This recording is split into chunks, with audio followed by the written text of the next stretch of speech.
for joining me again this week. I've just stepped off the House floor where we're having one of our daily floor sessions, and I'm standing in an alcove here just outside the front doors of the Capitol, looking out over the lawn, and it's a beautiful spring day. We are now down to about 11 or 12 days until the end of session. Had hoped that I'd be able to bring you some better news this week, but we still seem to be in a stalled position. We are hearing bills on the House floor, as I mentioned yesterday, and today we're hearing some environmental bills. Spent about 5 hours on the floor yesterday and 3 or 4 already this morning trying to get a bill off the House floor. I had hoped at this time we'd have some conference committees that had been wrapping up their work and heading to the governor's desk, but that isn't the case yet. We do hear that there are budget targets that have been identified, and that will help these committees start working toward an end, which certainly has to happen in the next few days. On Monday of this week, after floor session, I took the opportunity to go hear former Governor Arne Carlson speak at a town hall meeting.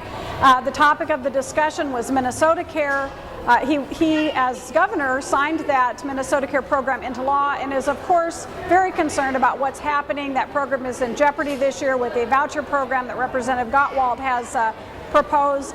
Governor Carlson is very concerned, as are many of us here in the legislature. So hopefully the governor's words will be carried from his mouth to some legislators' ears, and we'll see some changes in the coming weeks, or perhaps even have that proposal drop from consideration. One issue that we could be working on, I think, that would be beneficial toward a compromise is working on the budget and getting away from some of the divisive social issues that we're seeing come up here at the Capitol almost every day. I looked on the rolls, and there are over 20 constitutional amendment attempts in bills that are trying to roll through committee right now, and they are on very divisive issues, divisive social issues that are really not what we should be focusing on this year here at the Capitol. But this year, our primary concern can and should be the budget. One thing that I do want you to know is, as we do draw near and these confereed bills go to the governor's desk, the governor has 3 days to sign the bills, or veto the bills, or just allow them to become law. And so part of the concern that many of us have is there isn't much time to bring a vetoed bill back to the floor for a second try. And that's really the concern right now as we're winding up the second to the last week of session.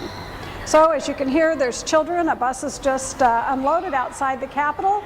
Children, typically middle school children, come by for their tours, and they're on their way up the stairs.